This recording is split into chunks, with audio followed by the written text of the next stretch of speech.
dear beloved, Boss Mike Cervera.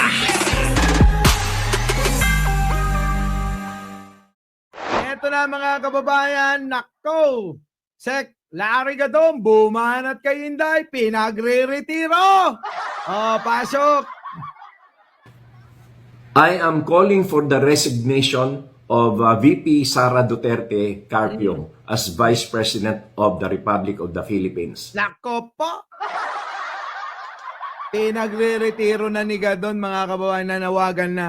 Inday, manawagan ka na. Ay, bumitiw ka na sa pwesto mo, magretiro ka na. Oo, di ba? Sige, tuloy. Yung Bakit? Anong dahilan, Sek? ginawa niya na paglilista ng mga bogus na pangalan sa kanyang beneficiaries ng confidential funds, yun ay talagang maliwanag na graft and corruption. O, kita nyo mga kababayan, ang issue ni Sara pagnanakaw.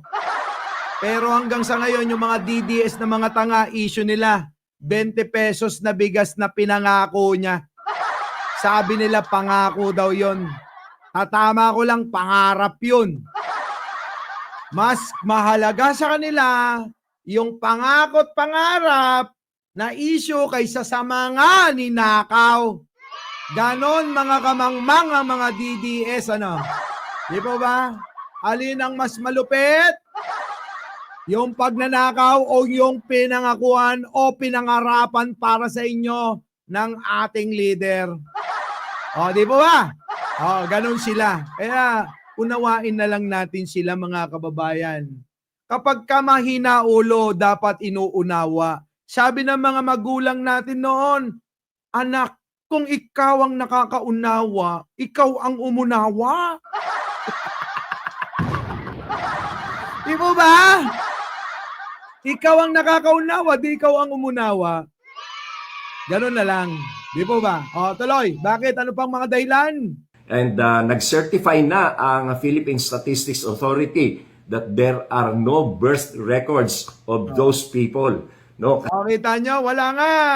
Walang nakarehistro kahit isang pangalan. Kasama na doon yung sikat na si Grace Piatos Mary Grace, Sek. Mary Grace Piatos. na talagang halatang-halata naman na bogus. Kaya ako ay nananawagan kay Vice President Sara Duterte, mag-resign na siya dahil siguradong mai-impeach siya. At pag na-impeach siya, mas nakakahiya. Dahil Oo, mas nakakahiya talaga dahil hindi ka na makakatakbo kahit sa anumang posisyon.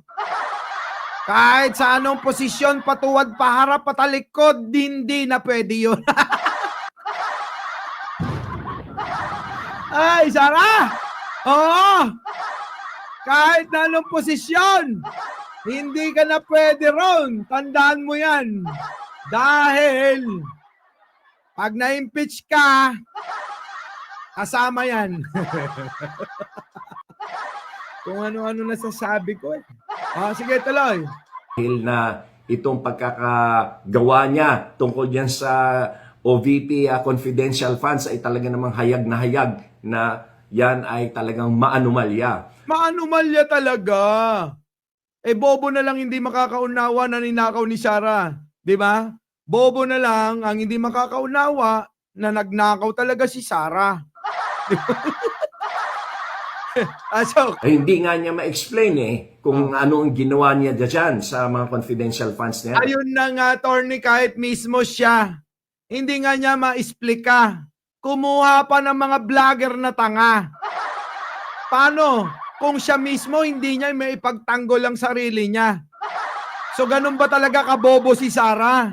Dahil hindi niya na kayang ipagtanggol ang sarili niya, kukuha na siya ng iba? Sara, pwede ba? Kumuha ka ng medyo mas matalino sa'yo, ha? Di ba? Kaso mukhang yung nakukuha mo, mas bobos pa sa'yo. Napakaraming mga pangyayari na talagang nagpapatunay na yan ay winaldas ng walang kapararakan. Kaya Grabe, no? Winaldas ng walang kapararakan. Walang pakundangan. Walang kahit ano. Di ba? Wala! Walang pakialam, basta ang mahalaga maisimot ang pera. Kaya nga minsan natawag siyang sinimot. Sinimot ang confidential fund niya. Ay, nako. Okay, tuloy. VP Sara, mag-resign ka na dahil talagang sigurado nang mai-impeach ka rin naman. Nako, may impeach talaga yan, sabi sa kristal na bola. Sabi sa kristal na bola, palipasin nyo dahil ang mga senador hindi sasang-ayon sa panahon. Ang panahon ng pag-i-impeach dyan, pag napalitan na yung mga yon. Kaya mga kababayan, ulitin ko, ang iboboto nyo, yung mga nasa panig kay Pangulo. Alam nyo naman kung sino-sino. Kahit pa ayaw ninyo. Kung gusto nyo na talaga mawala ito, si Sara Duterte sa kanyang pwesto, iboboto nyo lahat kung sino yung daladala ni Pangulo. Di mo ba? Ganun po yun Huwag nyong kakalimutan yan. Save your dignity and honor at least by resigning. Mag-resign ka na. Nako, Sek, ganito lang yan. Tandaan mo si Sara lahing German. German at Pilipino. Lahi ni Digunyo, hati pa. Si Digunyo lahing Incheck at Pilipino. So si Sara, malamang 1/4 na lang ang pagkataong Pilipino nun. Di po ba? 1/4 na lang ang nananalaytay na dugo niyang Pilipino. Tatay niya, lahing Incheck. Nanay niya, purong German. Wala akong sa mga sa mga German. Wala akong kahit na masamang tinapay dyan.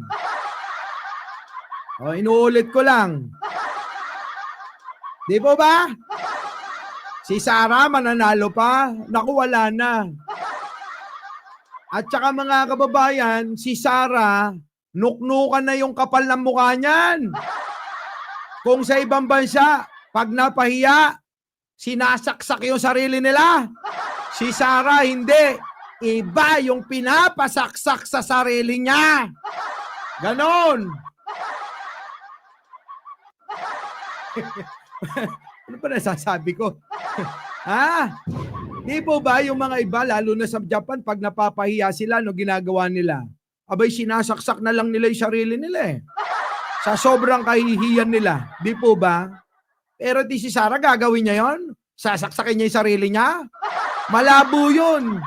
Iba yung ipapasaksak nun.